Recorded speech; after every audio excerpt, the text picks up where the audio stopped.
Hello friends, मु दीप्ति आपन को स्वागत करुछि हमर चैनल ओडिया टिप्स को। आसंतु आज आमे जानिबा केउ सब उपाय आपणैले लाभ करि पारिबे मां लक्ष्मीकर कृपा। धनी हेबार इच्छा समस्त मनरे रही थाए। आरामरे जीवन बितेबा को अधिकांश लोके दिन राति परिश्रम करिथांती, तेबे अनेकों को परिश्रम अनुଯାयी फल मिली न थाए। सेमानक जीवन रे सबु बेले अभाव अनटन लागि रही थाए। जदि आपण मध्य आर्थिक पीड़ार सम्मुखीन हेउछंती अबा दुखरे रहउछंती, तेबे एहार उपचार ज्योतिष शास्त्र रे रहिछि। विश्वास करा जाए एही उपाय गुड़िक अवलंबन कले मां लक्ष्मी कृपा लाभ होई थाए। आसंतु जानिबा एही उपाय गुड़िक संपर्क रे। देवी देवतांको उपरे चढ़ा जाइथिबा फूल अबा हार को सुखी गला परे घरे रखंतु नाही।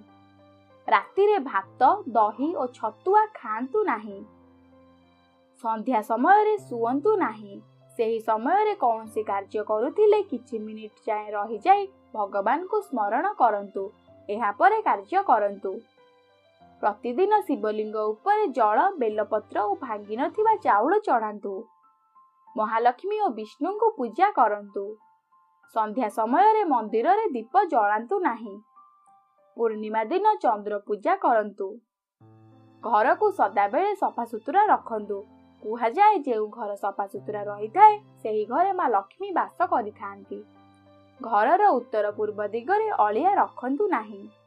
नळ किंबा पानी टांकी रु पानी को अनवरत बोहिबा को दियंतु नाही। एहा धनहानिर संकेत देई थाए। घरे भंगा जिनिस रखंतु नाही।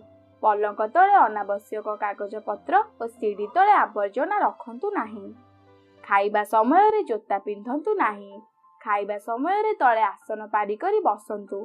थाली रे ऐठा छाड़ंतु नाही। एपरि कले लक्ष्मी छड़ा होई जिबे। आजि पई एतिकी। रहुची। नमस्कार।